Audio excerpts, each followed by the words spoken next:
Hi, this is Majinone, and here's my review for The Amazing Spider-Man 643.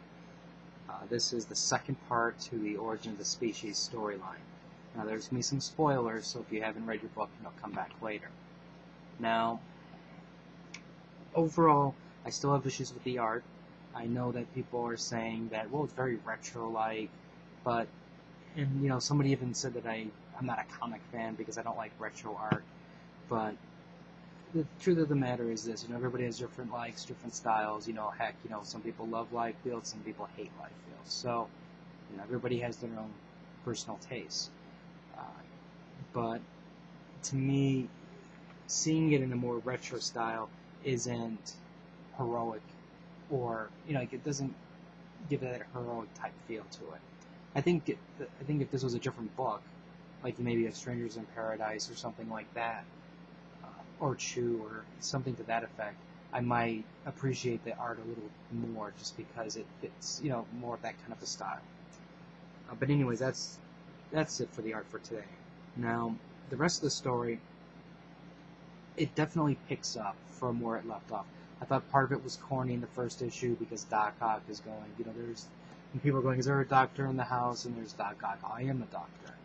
But this is the issue where everything starts kicking into gear, and Doc Ock really plays Spider-Man really well, and it makes things kind of interesting.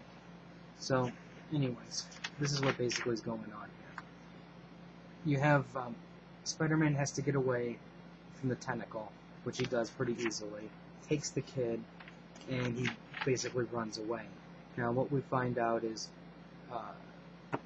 that's pretty much the part of the plan. Dr. Ock sets in motion certain events once Spider-Man leaves the building.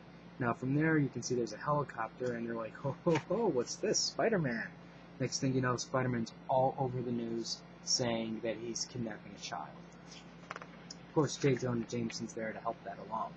Now, that's very crucial now, because now Doc Ock has eyes and ears as to what Spider-Man is doing at all times.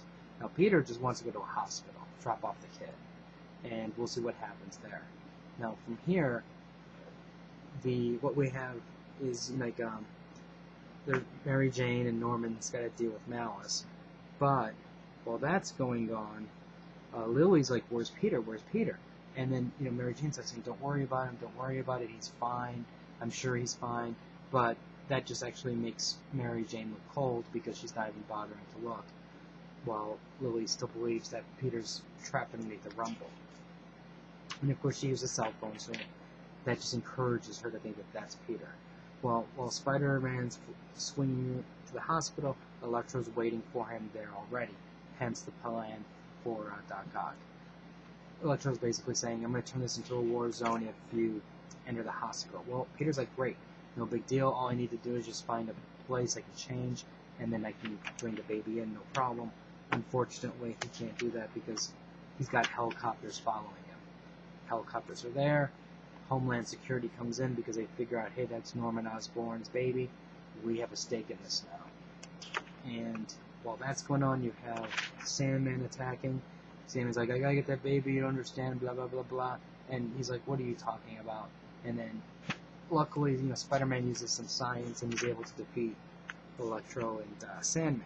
Well, he runs out of web fluid, falls down, and crashes. Well, that's going on. Tombstone finds Lily, and we'll see. She's obviously going to become a hostage. I'm not sure how that's really going to play out because nobody knows that he's Peter Parker anymore, so we'll see. From there, Peter makes his escape, which kind of makes me, well, I guess he still has one web shooter to work in. Anyways, as he's swinging away, then he's got to deal with the cameras and everybody who thinks that he's kidnapped the baby. I'm really curious to see how this is going to play out, just for the curiosity factor of how is he going to get the baby to a hospital, and what's everybody going to think of him after it's all said and done. So I think right now Mark Waid's actually on the right track for something. So for that part of it, I'm really pleased with the direction that it's going.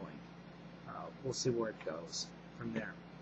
If you have any comments or questions, feel free to leave it on the side. rate the video up or down. Tell me what you think. And also, what do you guys think? Do you think that this is a drastic improvement over the first one? Or how about, for that matter, do you think this is an improvement over One Moment in Time? Let me know. Subscribe to the channel, and I'll probably have more reviews up tomorrow. So, until next time.